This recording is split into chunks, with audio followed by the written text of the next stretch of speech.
Muy bien, y recibimos aquí en Hora Política a la concejala Verónica Irizar del Partido Socialista. Verónica, bienvenida.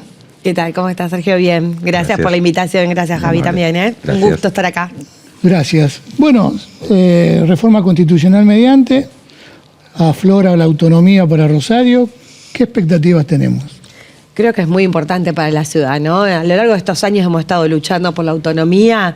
Rosario, sin dudas, que es una ciudad ya autónoma per se, pero es necesario que la Constitución reconozca esa condición de autonomía para todas las ciudades importantes de la provincia y que además tengamos puesta la mirada en el ordenamiento territorial y en esta idea de construir el derecho a la ciudad, que bueno, nosotros hace muchos años, y te diría de los 90 para acá, en particular por un proceso de reforma del Estado Nacional que le tiró las competencias a las provincias y a los municipios, y también por un Estado presente y una decisión de esos gobiernos del socialismo de haber construido esta ciudad-estado. Hoy la autonomía viene a coronar ese proceso.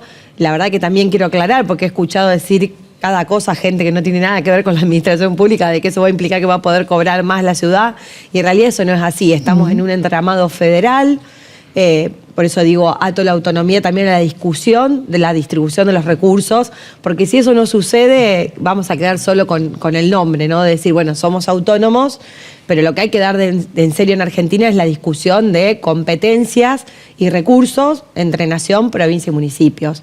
Ni hablar de una ciudad como la nuestra, que tiene una estructura de Estado que, bueno, necesita sostenerse y que además no es capital de provincia y que genera la mayor parte del producto de la provincia y que vuelve muy poco, ¿no? Tanto provincial como nacionalmente. Entonces, buenísimo que venga la autonomía. Necesitamos también discutir la ley de coparticipación nacional, que la propia Constitución del 94 planteaba también, al reconocer la autonomía, de que teníamos que sancionar una ley de coparticipación y que llevamos incumpliendo desde el 96 hasta acá sistemáticamente y que no hubo ningún gobierno que lo haya logrado.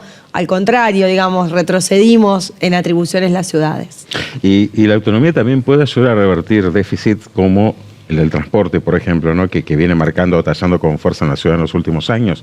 ¿Eso también puede llegar a contribuir a revertir el actual escenario? En realidad creo que la autonomía lo que nos va a permitir es poder resolver temas, no sé, habilitaciones, por ejemplo, que había cosas que había que pedir la autorización de la provincia de manera más rápida, pero recursos no nos va a dar. Sí, lo de las áreas metropolitanas creo que puede ser una buena mirada para el tema transporte, porque hoy la ciudad casi no tiene límites físicos con, no sé, Funes, Baigorria, Villa Gobernador Galvez, que estamos pegados. Entonces, realmente creo que tiene que haber una mirada para temas como el transporte, la recolección de residuos, incluso los tributarios también tiene que haber una mirada metropolitana.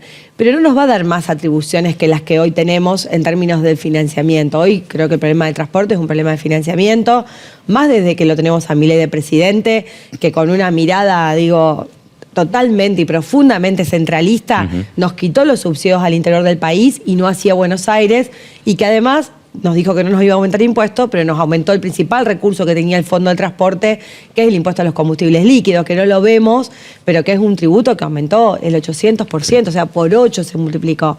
Y esa era plata que quedaba y que venía para transporte y que venía para arreglar rutas y que hoy no vienen. Entonces, llegó la autonomía, está bárbaro, tiene que estar en la Constitución que somos autónomos, porque nos va a poder permitir discutir, por ejemplo, el régimen de los trabajadores municipales, que hoy es una ley, que el estatuto municipal, y que no nos podemos correr de ahí. La verdad que Rosario tiene una lógica distinta que el resto de los municipios de comuna, entonces poder pensar a lo mejor un régimen especial para Rosario con un sistema de salud, con lo que es la municipalidad, que es casi un estado, bueno, creo que eso va a ser muy positivo, digo, una vez que tenemos nuestra propia carta orgánica, que podamos discutir estos temas con una lógica más local, creo que va a ser muy positivo, la participación ciudadana, por ejemplo, pero no nos va a resolver el problema del financiamiento. Digo, hoy los municipios, después de la reforma del 94, no hay duda que podemos cobrar impuestos, que lo diga la Constitución es fantástico, pero ¿qué impuesto podríamos cobrar que ya no cobren nación y provincia? Eso no existe. Entonces, también he escuchado algunos, digamos, justamente referente a la Libertad Avanza, diciendo la autonomía es para cobrar impuestos. Mentira. Los municipios hoy no podemos cobrar tributos porque ya está grabado por los otros órganos de gobierno. Entonces, lo que tenemos que discutir es qué impuestos cobra Nación y cómo los distribuye, porque realmente que se lleven impuestos a las ganancias de Rosario o el IVA de los que consumimos en Rosario y que después no vuelva nada, y todo se concentre en un Estado nacional que cada vez presta menos servicios, no tiene ningún sentido. Y esa es la discusión que hay que dar de fondo después de que tengamos consagrada la autonomía. Bueno, ir a discutir la distribución de los recursos, porque escuchamos al presidente hablar de lo fiscal y la verdad que no ha hecho grandes modificaciones de donde realmente, ha elegido con un ojo cínico, ni siquiera clínico, cínico, porque eligió con mucha crueldad atacarse con algunos colectivos, por ejemplo, la salud pública, la discapacidad, los jubilados, pero no ha hecho grandes ajustes en términos del gasto burocrático. Tiene un Ministerio de Salud que la verdad es una estructura enorme para nada, porque después desmanteló abajo los servicios. Lo hizo con el Garrahan, lo hizo con la salud mental y con efectores de salud mental, lo hace con la discapacidad, que en realidad habla de que es un problema fiscal, cuando en realidad estamos hablando de plata de las obras sociales y las prepagas, son una parte ínfima del incluir salud, que en nuestro caso además muchas veces son personas que se atienden en el sistema de salud pública, pero después no ha hecho grandes ajustes del gasto de la casta.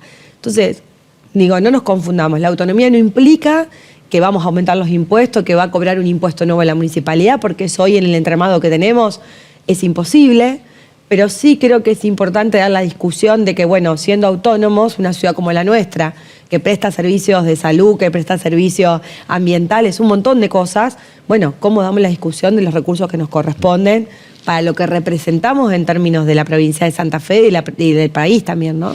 El otro día, Verónica, en el programa anterior hablábamos con Sonia Martorano y hablábamos de esta problemática de los médicos residentes, que ella, como ocupó la cartera, nos decía que Santa Fe no tenía ese tipo de problemática que estaban en otros lados del país.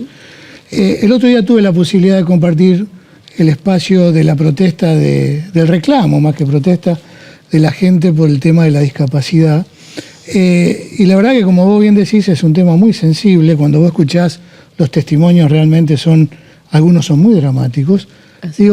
¿Qué se puede hacer desde acá para tratar de, no digo de resolverlo porque es una cuestión presupuestaria a nivel nacional, pero ¿qué se puede hacer desde Rosario, por gente que es de Rosario, ¿no? Sí, vos mirá que, lo duro que es y cómo nos miente Milei, que dice, el que hace esto son genocidas, son degenerados fiscales los que, no acepten mi veto. Y en realidad en este caso no es fiscal el problema. Cuando, vos sabés que soy contadora y que sigo muy de cerca esos temas, fui secretaria de Hacienda.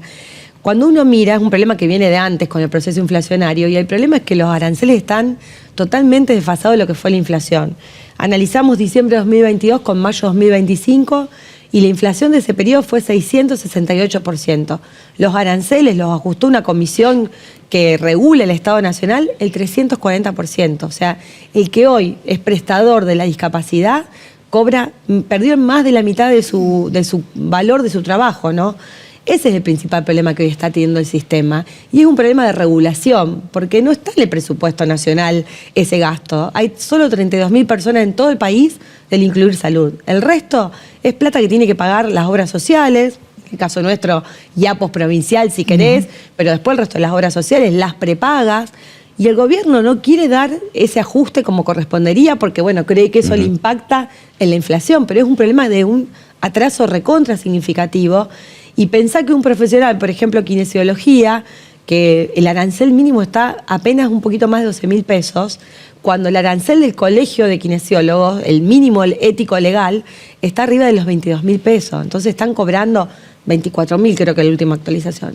La mitad de lo que establece el colegio de profesionales que es ético cobrar. Entonces no resiste. Vos imaginate una hora de una sesión.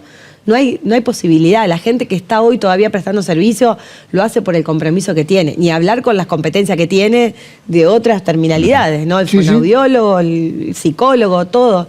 Entonces, él va por destruir el sistema. Esta ley de prestaciones básicas, que es la que rige el sistema, es una ley de Guillermo Esteves Boero, que se sancionó en el 97 y que se trabajó mucho y que la verdad que nos trajo hasta acá con un sistema fortalecido, fuerte, que permitió resolver la inclusión, digo, y cambió mucho el paradigma. Él los quiere llevar a esta idea del individualismo, de que salvate solo.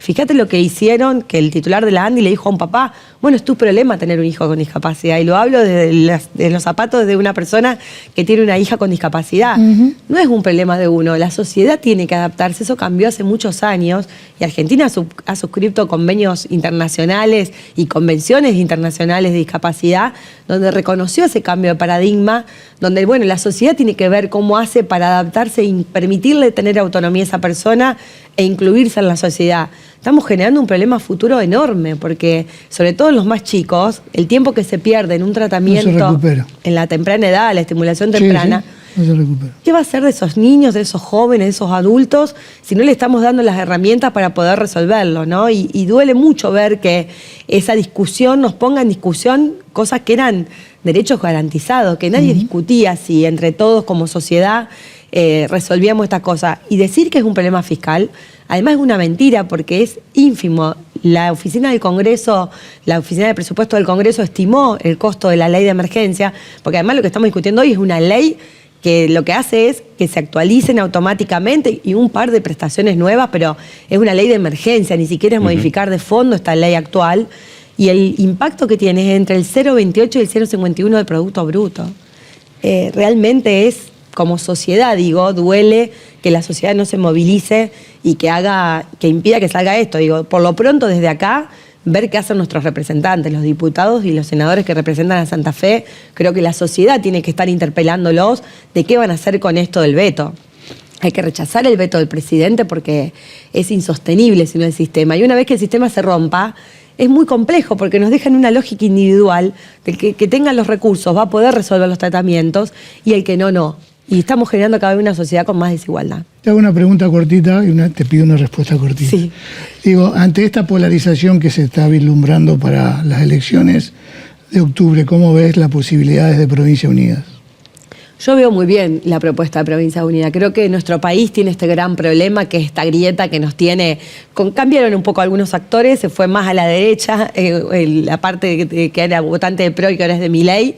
Y por otro lado, el kirchnerismo que impuso esta forma de hacer política, esta forma de amigo-enemigo, que no nos lleva a ningún lado. Yo creo que hay que construir sobre consensos básicos de la sociedad y eso nos va a permitir salir a un mejor lugar y confío mucho que esta construcción federal desde los gobernadores, y fíjate cómo viene pasando con Unidos, bueno, que sea la forma de que las cosas se concreten y que se pueda vivir mejor. Pero muchísimas gracias por haber venido. Gracias a ustedes, perdón que no fui corta. No, por favor. Un gusto estar acá. Gracias, muy amable. Seguimos en Hora Política.